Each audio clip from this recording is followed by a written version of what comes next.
The Tao is the breath that never dies. It is a mother to all creation. It is the root and ground of every soul, the fountain of heaven and earth laid open. Endless source, endless river, river of no shape, river of no water, drifting invisibly from place to place, it never ends, and it never fails. Oh, failure. The first time that we've come across that. First, let's back up. We'll take it top down. And yet another verse here of the author trying to describe what the Tao is. And as we've mentioned before, the challenge of having to describe the nameless, the speechless, by using words and written language to communicate those things. And in the impossibility of that task, the author finds himself repeatedly using different metaphors and examples and pieces of nature to try to exemplify what it is and what it is not. And so interestingly here, it's not a surprise, I don't think, that the Tao is the breath that never ends. This is similar to what we talked about in verse 5. There's a couple of similarities here to verse 5, actually, where we spoke of the flame that you light from one candle to another that simply spreads. It doesn't diminish the original flame. And here is a similar concept.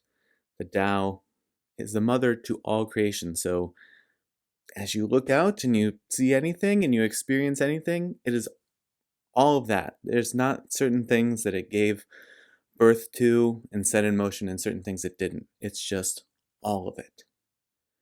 And it is a breath that never dies. So again, it's spreading and it's producing, and it doesn't diminish itself in that process.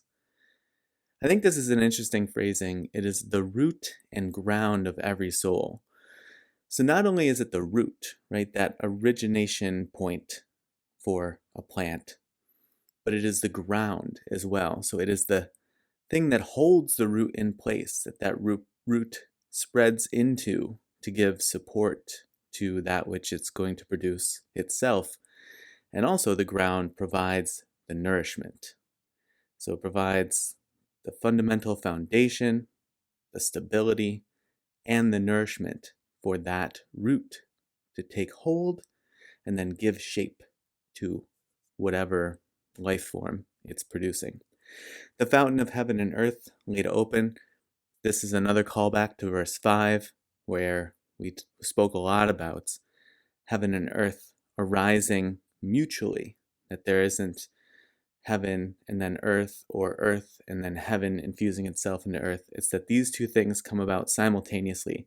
They are packaged as one. They are the physical exemplifying force of the Tao laid open. Endless source, endless river, so similar to the breath and the flame that we spoke about above. But here's where it's really interesting. River of no shape, river of no water. So here it's sort of saying it is this endless river, right? And there's a lot of call outs to water in the Tao. And then it's very quickly saying, but don't take that too literally, again, because of the clumsiness of symbolism and language and having to describe things by using words. Yes, it's an endless river, but it's not like any river that you've ever experienced. It has no shape and it has no water. So how then is it a river, right? That is the point, is how is that a river? It's not. But the best symbolic gesture that we can make in this book and in this verse is to try to describe it as thus, and then say, but that's not quite it, just so you know. That's just the closest that I can get while writing this book. Drifting invisibly from place to place, another callback to flow, right?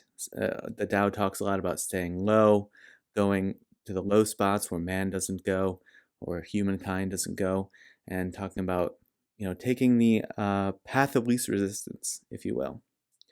And once again, it never ends and it never fails. So the failure part is interesting to me in the sense of, in some previous talk, I don't know if it was Tao related or not, it may not have been, I spoke about the scattering of stars in the sky and how they aren't symmetrical in any way. They aren't in perfect geographical structures and shapes as we would view them, right? They're not octagonal, they're not rectangular, they're not triangular, though in some spots you can find those things, of course, but they aren't that in a pattern repeated across the sky. And yet it is the most beautiful thing that I've ever seen. And it is in its sort of, I guess, non-linear scattering in this sort of unidentifiable non-structure that brings its beauty into reality. And so in this way, and we can get more into this another time, the Tao never fails. So it may not look sort of logically perfect, geometrically perfect as a human would craft something, say like the grid of a city, but it never fails. None of those things are out of place and none of them are a mistake. And so in this way, there is a possibility for you to internalize this in the sense of nothing that happens to me or nothing that has been created in my life is a failure. And I think that that's an important and challenging point to try to digest. If you are buying into what this book is saying, you know that you are of the Tao, and the Tao is of you. And this chapter is saying that the Tao never fails.